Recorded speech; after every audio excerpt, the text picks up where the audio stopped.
Today I will be discussing a number of things about the film that we have been covering, which is iRobot. These things are representation, the legal and ethical side of film, and also the regulatory bodies that cover film industries.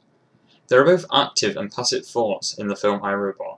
Theodore Adorno, 1930, discussed the hypodermic syringe, that the majority of a mass audience will believe everything that they see and hear, and quite often the media can have a negative impact on the general public.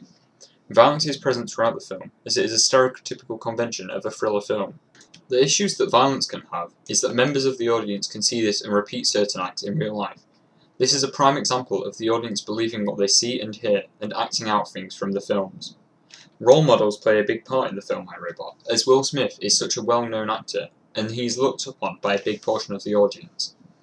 He gives off a positive impact to the audience, as he is an inspiring actor that many people enjoy watching. According to Adorno's theory, the fact that it shows off Will Smith's body can give off a false representation of the male body and set standards very high. In the film iRobot, there are a lot of different types of representation. Stuart Hall theorized that all media is mediated in 1980. An active audience is an audience that can adapt what they see in the movie for their own purposes and ideas. For example, we see that the robots attack the people. This doesn't mean that young audience members will see this and be impressionable enough to go and attack people in the real world. The representation of women in this film is challenged as the stereotype of them being incapable and needing to be saved is false. There are legal issues that come with making films on such a large scale and distributing them everywhere. We've already discussed briefly about piracy and the effect it has on the profits, but it is time to go into more detail. The way in which people watch films illegally can be done in a variety of ways. People can watch them online on free websites or download them from known pirating websites. Both of these have negative impacts on the profits, and many companies are actively trying to combat piracy.